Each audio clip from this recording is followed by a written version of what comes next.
Now देखिए 11 आपके कुछ क्वेश्चंस होते हैं। अगर आपको याद होगा एसर्शन रीजन क्वेश्चंस अपने बोर्ड का भी देखे हैं। मल्टीपल चॉइस क्वेश्चंस आपके होते हैं, लॉन्ग आंसर टाइप क्वेश्चंस आपके होते हैं, शॉर्ट आंसर टाइप आपके होते हैं, कंपटीशन कॉर्नर्स आपके होते हैं। तो इन क्वेश्चंस पे भी अपने विशेष ध्यान देना है। ना देखो जैसे अब आप खुद ही देखो, आफ्टर कंप्लीटिंग द चैप्टर आपका नाम, अगर आप केस बेस्ड क्वेश्चन पे आते हैं, देखो read the following information. Radian major को आपका नाम when you have the degree measures, then how you will change the into the radian measure, and when you have the radian measure, then how you will change the into the degree measure. अब इसने ये भी बोल दिया, if a circle of radius r, अब अगर आप solution में देखेंगे, देखो आपका नाम देखो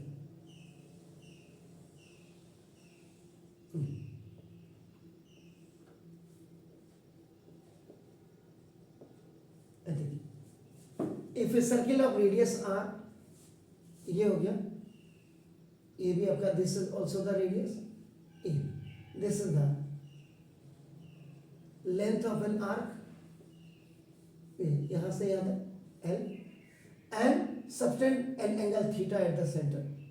ये आपका थीटा अगर सेंटर में है तो वो कह रहा है कि ये कुल मिला के उसका कहने का मतलब है central angle is equal to now this is the length of an arc upon radius of a circle. Every information see you have आपका। पर अब आपको एक क्वेश्चन केस बेस में दिया हुआ है कि आपको 12 रेडियन को अपने डिग्री मेजर में आपने चेंज करना है, and it is case base का मल्टीपल आपका नाम है।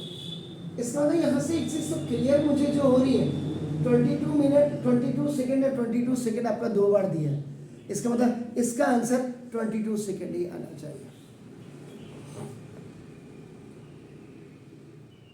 Now, then I am doing the solution of this case-based study, 12 radian. It means now pi radian is equal to 180 degree. So it means if you have to find out 1 radian, so 1 radian is equal to 180 by it's pi. Am I right? Yes, sir.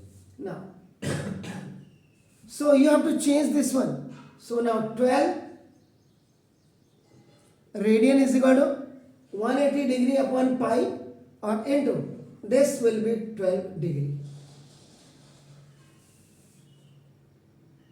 So this 180 degree upon this pi 22 by 7 and into 12 degree. So here if A is separate and B by C is separate, so now this is AC by B. So ultimately 180, this 7 will go up upon 22 and into आपका this 12. Clear? Now इससे आप इसको कर दीजिए, 2 11 जा 2 6 fine. अब आपका जरा चेक करिए, 180 इंटू 42 अपॉन 11, इसको डिवाइड करके कितना आ रहा है जरा चेक करिए।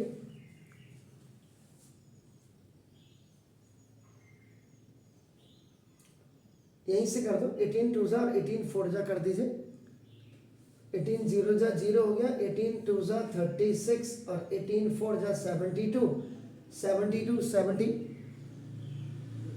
इसको करिए 75 आपका आ गया। तो दिस 7560 अपॉन 11, ये तो आ गया डिग्री में। अब 11 से इसको कंप्लीट डिवाइड करिए तो ये आपका कितना आ जाएगा 687 यह है, और इंटू 3 by 11 ये आपका आ गया दिस ये डिग्री में हो गया। अब यहाँ पे ये भी आपको पता होना चाहिए, 1 degree is equal to 60 minute होते हैं। इसका मतलब क्या हो गया, ये आपका 687 ये डिग्री और प्लस ये this degree is going to be change into the minute, तो मिनट का मतलब 3 इंटू 60 अपॉन 11 होगी। Is it clear? नाउ तो 687 डिग्री और प्लस इसको जरा फिर करिएगा आप। नाउ कितना हुआ 180 और 180 अपॉन 11 हो गया। देखो 180 अपॉन 11 का मतलब कितना हो गया, इसको डिवाइड करिए देखो फिर, तो 687 ये डिग्री आपका आ गया। इसका मतलब ये वाला आंसर आपका आ रहा है इसमें, ये देखिए।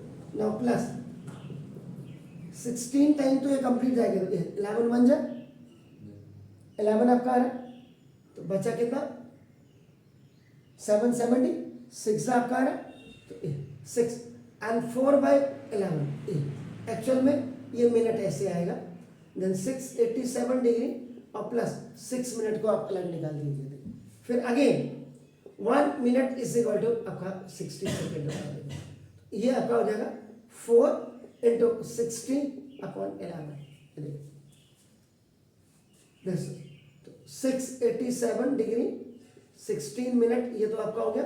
एंड दिस इज ये आपका सेकेंड में तब्दील हो गया, तो नाउ कितना 240 अपॉन 11 ये सेकेंड्स में। सो 87 आपका 60 डिग्री, इससे 11 2 जा 22